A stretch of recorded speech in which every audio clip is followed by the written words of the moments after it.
I am Angelilian. Welcome to my channel. I cut and sew and outfit even gowns. Sa pagpapattern, kailangan natin ng tape measure, tapos marker, roller at saka French board. Unahin natin i-pattern yung simple blouse kasi delete natin yung dati nating ginagawa kasi bawal yung kay ngeta. Bago tayo mag-measure, lagyan natin ng boundary yung pattern. Dito ba na-secure line? Ito sa taas. Ito ang magiging shoulder line natin.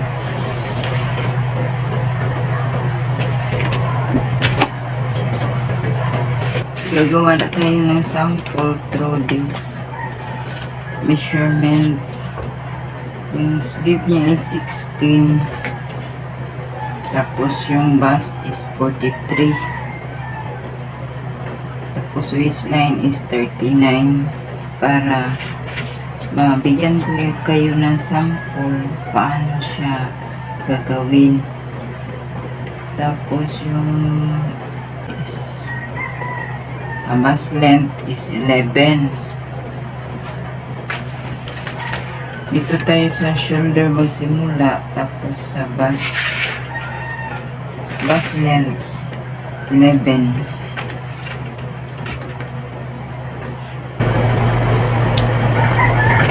Tapos yung figure niya is 16, tamang-tama lang dito sa pinakadulo.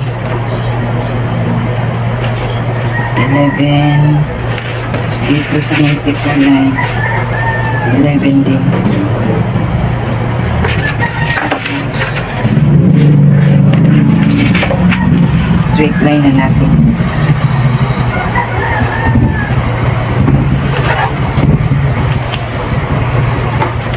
Yung shoulder is 16, half yung kukunin natin.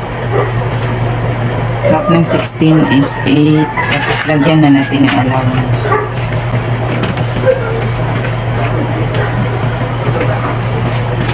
So sa bust is 43. 43 divided by 2 is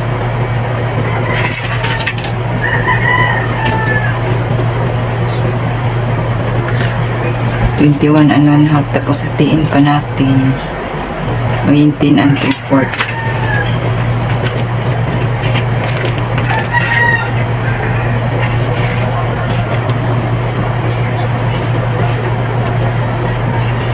Dito lang muna tayo sa pinaka madaling paraan para hindi kayo malilito. Yung sukat natin ang 3/4, dagdagan na lang natin ng 1/2 para hindi siya masikip. Tapos 1 inch para sa allowance. Yung sa dibdib, dagdag tayo ng 1/2 kasi yung sukat natin yung tama lang kapag nag-measure tayo ng body, yung walang allowance, para pagka-pattern natin hindi tayo mahirapan. Yung waistline na 39, hatiin natin sa 4. So,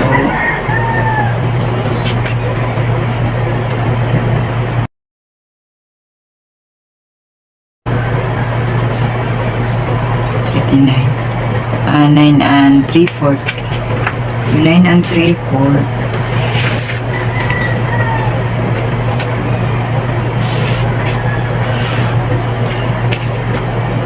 Dagdagan natin yun ng 1 inch para sa dart.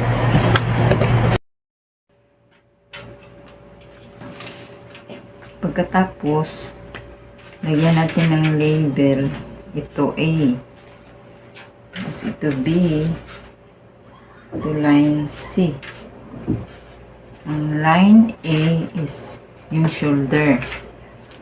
Tapos yung shoulder Sinukat natin yung 1/2 ng shoulder tapos 1/2 inch na allowance.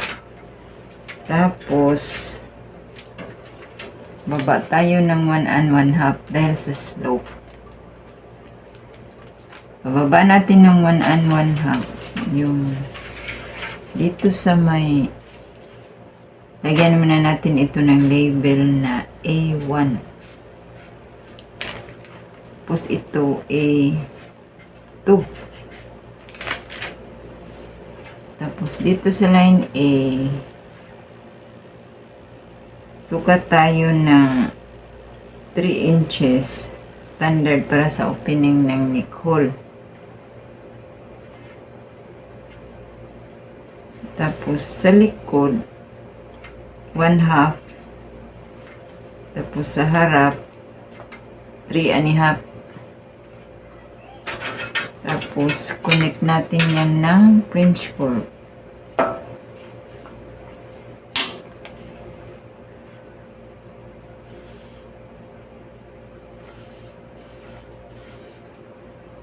Magsisimula muna tayo sa madali. Huwag muna tayong mag-create ng ibang pamamaraan. Dito muna tayo sa pinakasimple para hindi kayo malilito. Tapos madali lang siyang sundan.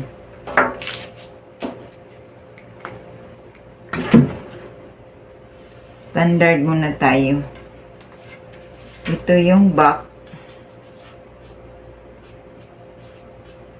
At ito yung front.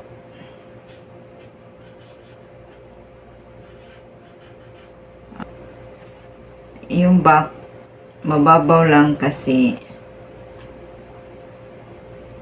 yung opening niya dito sa harap.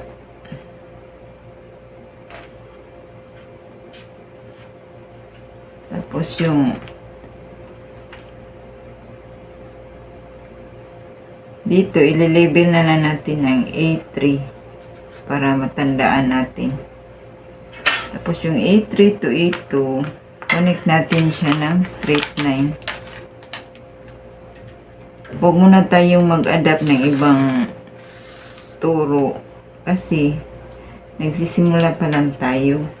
Yung mga changes ng mga line, saka na yan pag master na natin yung beginner's guide. Tapos sa A2, baba tayo ng 4 and 1/4. 4 1/2.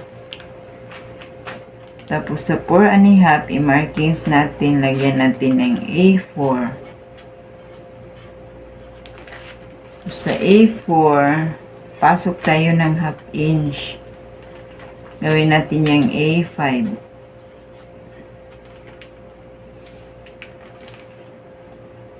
Tapos yung sukat ng armhole natin is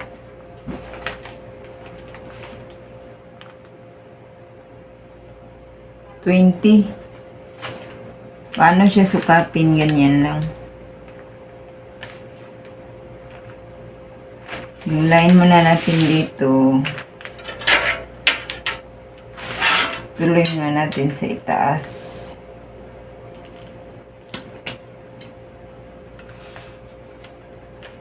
Sa baba. Ganyan. Huwag kayong gumamit ng straight line kasi may curve kasi yung katawan natin. Tapos itong sa B, nagdagdag tayo dito ng 1/2 inch.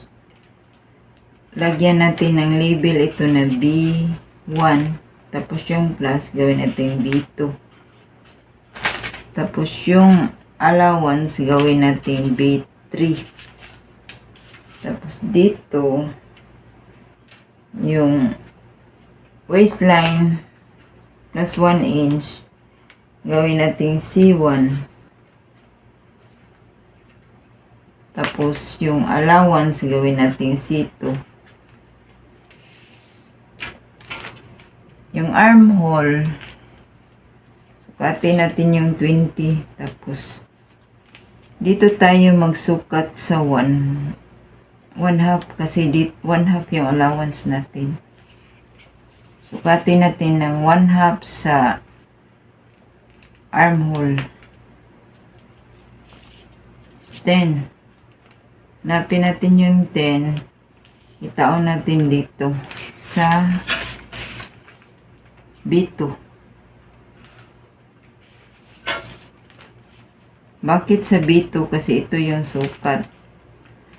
Huwag doon sa allowance kasi ituloy na lang natin ang sukat sa B3 para sa sewing allowance kasi yan.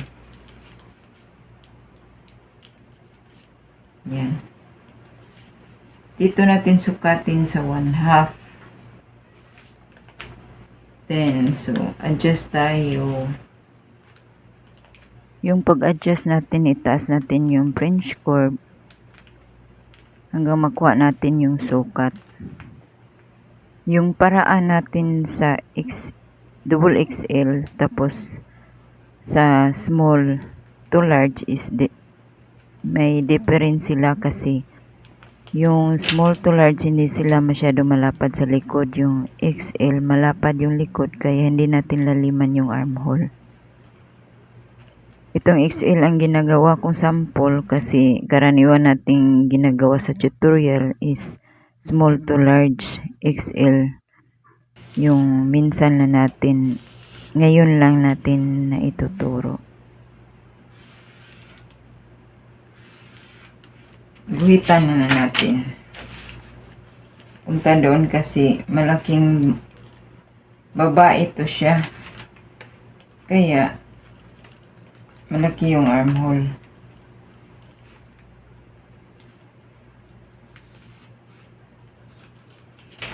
Sukatin natin uli.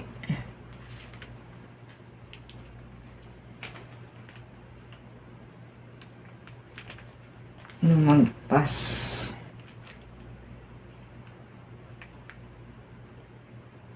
Okay lang yan, 21 kasi malapad yung ano niya.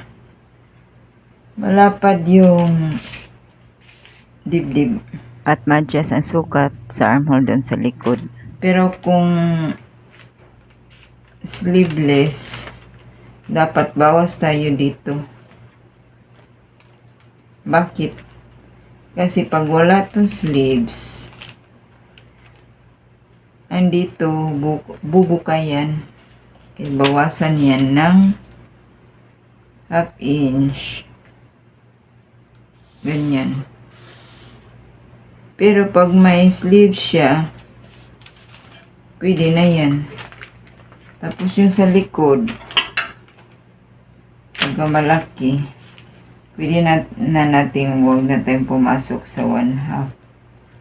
Ganyan na lang. Kasi malapad yung likod. Kasi yung sukat na to is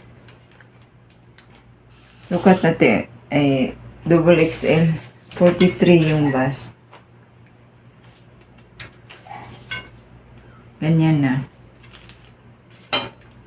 Ito, i-label na lang natin siya ng A6.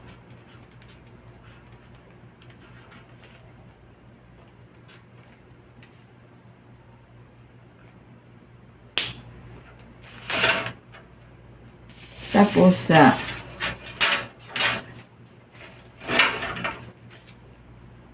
bust,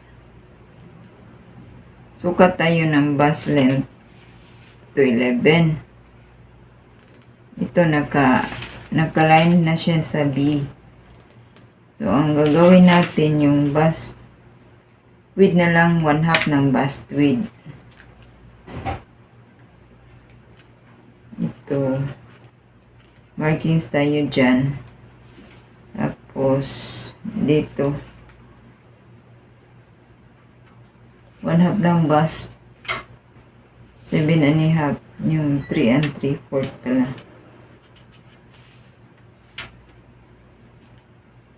Tapos sa may baywang, guhit tayo ng 1/2. Tapos dito 1/2. Tapos Straight na lang tayo. Ito yung para sa dart.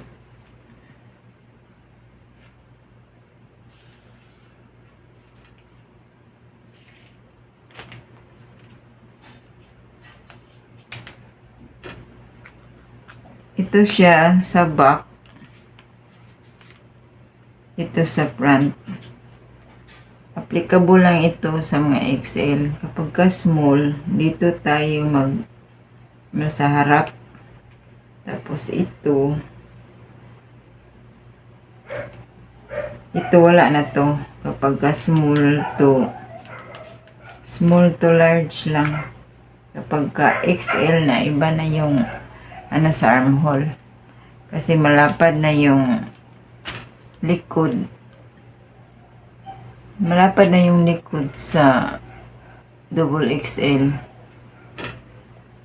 Tapos, yung may bandang ibaba sa continuation na natin.